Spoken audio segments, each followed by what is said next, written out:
Hey everybody, Film Brown here at the Movies with Film. Got a really beautiful film for you tonight, and I mean beautiful looking. This is actually the first color horror film out of the Philippines, 1964. What film are we talking about? Well, it's got a lot of different titles. Vampire People is the title that you're going to see under, right? That was the US TV release. Blood Drinkers. Yeah, you can get the idea, right? I mean, Vampire People, Blood Drinkers, Color of Night. Now, you're really playing up that color business, right? First big color horror film, right? So everything's color. Blood is the Color of Night is another title for this thing. In a lot of cases, the color in this is more of tinting. You'll see a lot of tinting going on here. Some beautiful reds, some beautiful blues, and some full color scenes as well. The film is directed by one of the most honored and awarded directors out of the Philippine film industry, Gerardo de Leon. De Leon, if you think, when I think of the 50s, late 50s, and into the 60s, I'm thinking of De Leon in the Philippine venue. He himself, during World War II, was enlisted, if you will, to make propaganda films for the Japanese during the occupation, during the war, and made a lot of films for them. And as a matter of fact, when the war was over, he was arrested and put on trial. And this was, a death sentence was awaiting him. However, it turns out that a lot of people testified on his behalf. He was actually a very active member of the guerrilla resistance against the Japanese at the same time. Whoa, double type guy. So directors, guys in film business live lives too, right? And he during that period, right, that was which side are you on type of thing. So that's a very valiant thing about him. The film deals with this Dr. Marcos, who's played by Ronald Remy. Ronald Remy was a major actor in the Philippine world, and he also was a director. And he plays this guy who's his wife dies, and he misses her a lot, and he's a vampire. And he's got this idea that he can bring her back to life, okay, and actually become a vampire life dead lady type of thing, by tons of blood, human blood, right, and likewise a heart, okay? He's got to get a new heart for the body. And he's got an idea where he's going to get the heart. He's going to get it from the twin sister of the woman. And interesting film as far as it looks. Okay, now that's the plot. Okay, and you can watch how that works out and things. Kind of deals with some adopted parents that that kind of become important in this as well and become vampires. I'm not sure what the contact was between the Mexican horror film industry and the Philippine horror film industry, but if you got sat down into the middle of this film, I don't think you'd be stretching it too much to say, gosh, this looks very much like a good old Mexican horror film. Zombie-like vampires wandering around, strange, weird fights, priests trying to handle the issue.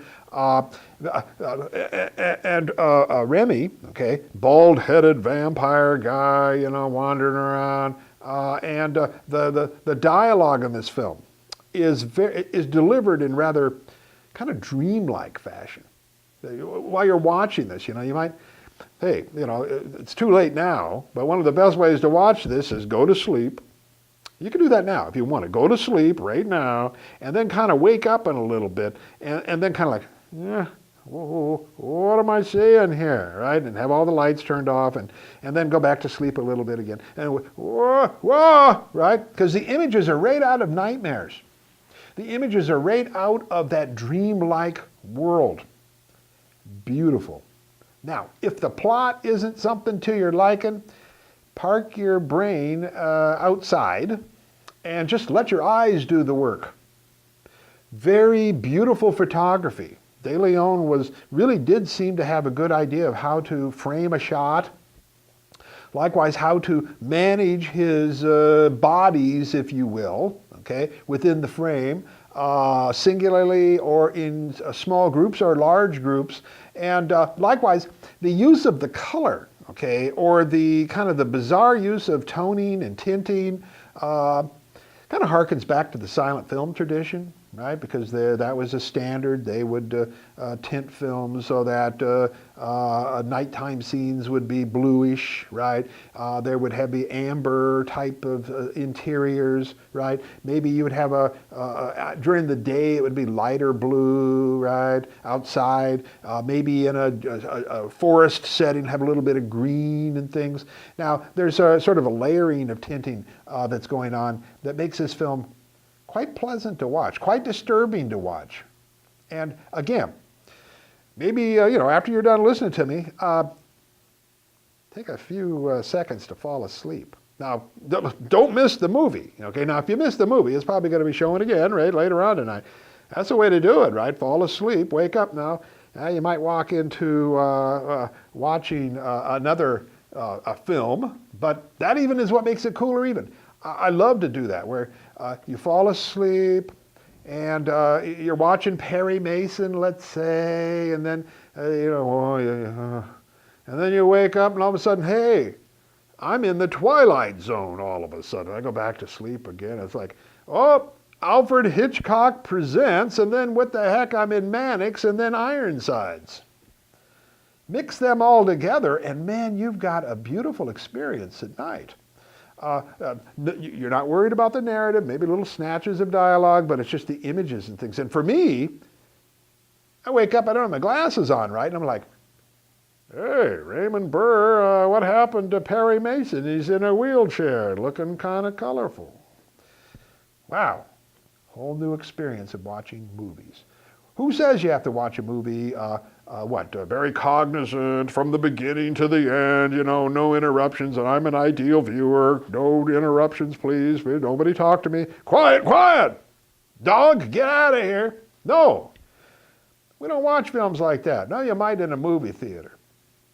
But at home, I gotta get a sandwich, and sometimes you say, can you pause it, right? Well, you can't pause some things, right? And maybe you don't want to. You come back and, wow, you're in the middle of a commercial. The commercial, is the commercial now the part of the movie now? Because I can't tell, right? I don't have my glasses on, and it all fuses together into kind of the flow.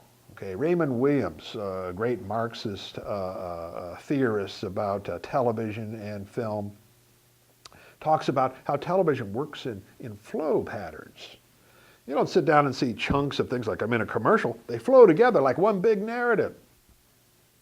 It's like a big river. It's like Ma Joad always says, women live like streams, right? Men live like jerks, right? The baby's born and you're a jerk, right? But Ma says, it's the river. We keep going, right? We're like the people and stuff like that. We're like the vampire people in a bunch of different colors. Let's roll that film.